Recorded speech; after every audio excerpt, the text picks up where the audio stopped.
I can confidently say that when somebody goes and buys a sports side-by-side, in their mind, they think they're gonna hit a track and be one of the fastest racers in the country. So today we've come out to one of our local tracks. We're gonna take some time and really fine-tune on our shocks to make it match our aggressive riding style. So if you ever wanna hit the track and do some racing with your buddies, you're gonna be dialed in. My name is Dustin Jones, 3-time Mint 400 champion, UTV world champion, and factory Fox racer. And it's time for me to let my mullet down, get some laps in on the track, and show you guys how to set your car up to do 3 major aggressive driving styles: big jumps, whoops, and hard cornering.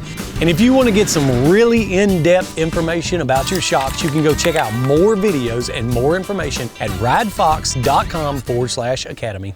So before you get started on adjusting anything, it's so important for you to mark down your original settings. I like to grab a pen and paper or save it in the notes in my cell phone. But the measurements for your preload, for the position of your crossover rings, for your rebound, for your high speed and low speed damping, make sure you mark it all down so you can always go back to it. I think everybody's a fan of getting big air, so the first thing we're gonna cover is hitting big jumps. And there's 2 main things that you need to be concerned about. A is the donkey kick, or when the rear of the vehicle is higher than the front of the vehicle when you come off of a jump. The second is bottom out, or completely blowing through the stroke and hitting the bump stops when you're landing off the jump.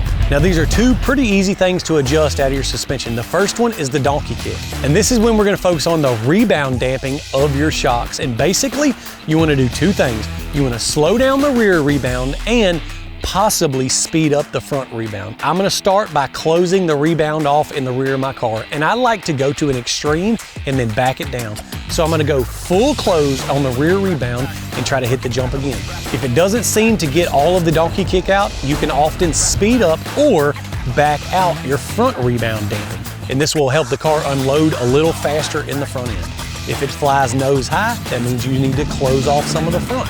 It's super important to progressively hit the jumps whenever you make these adjustments because they may be too extreme. So start by rolling the jump a few times, get comfortable with it, and then hit it at a consistent pace so that you know the effect that the changes are having.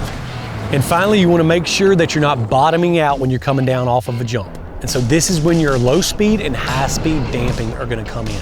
You have to find a good balance here. So if you're not bottoming out on anything, that means your damping is pretty stiff and your car is likely gonna ride stiff in the small chatter bumps and whoops. So hit your jumps, adjust your damping by tightening them in until you feel comfortable, and then run it through some whoops, run it through some chatter bumps, and see how the car feels. If it's too stiff in the chatter bumps, you're gonna have to back it out and then try your jumps. You're gonna have to find that happy medium between landing off of big jumps and the car still riding good. Next, we're going to talk about your whoops. Everybody likes to see that car float really smooth through those long whoop sections, and ideally you want the body of the car sitting flat and the suspension doing all the work. Well, this is where rebound, high speed, and low speed damping all come into play. At the end of the day, you're wanting your car to float level and the shocks to travel up and down to make sure they stay in contact with the ground. If the car is really beating you up through the whoops, typically I start by backing out some of the high speed damping. Typically, I like to go 1 full turnout at a time until I really start seeing a difference in how the car rides. Now, you have to be careful. If you get too far out, you're gonna start bottoming out on the back of some whoops. So you gotta find that balance. So next, you will make sure the car is getting really good traction through the whoops, and this is where your rebound comes into play. You want the suspension to stay in as much contact with the ground as it can without actually bucking through the whoops. You can loosen your rebound front and rear to make the tires droop out a lot faster, but make sure the car doesn't start kicking when you're going through the whoops or springing off the whoops. You see that? Then start closing the rebound up until you get a good smooth ride, but you're getting really good forward pull in the whoops.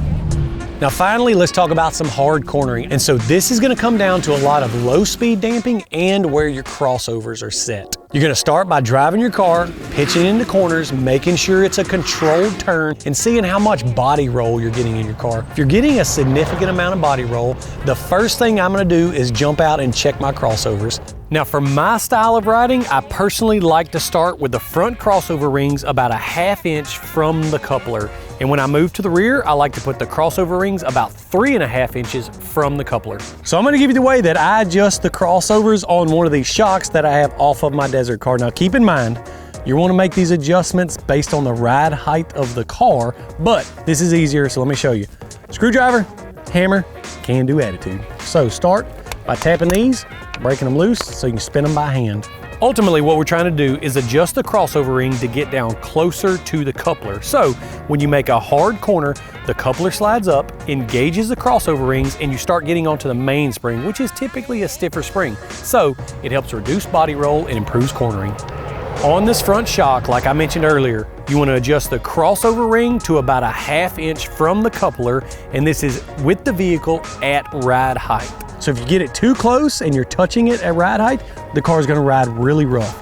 If you get it too far away, like this one is, the car is going to have a lot of body rolls. Now keep in mind, this is how I like to set my shocks to match my aggressive riding style. You can always make some adjustments to better match your driving style. When it comes to adjusting low speed, I am an aggressive cornerer, so I don't mind a little rougher ride so that I can get that real hard cornering. So what I like to do with my low speed is start by closing it completely and opening it 1/3 of the way out. This is gonna be pretty aggressive on your low speed valving, so be aware you may have to adjust it if you change your style of riding. But between the crossovers and that low speed adjustment is gonna really make your car corner hard. So this is some really specific things that I like to do to my car when it comes to aggressive driving and even time out on the track. But Fox is doing an amazing job at ridefox.com/academy.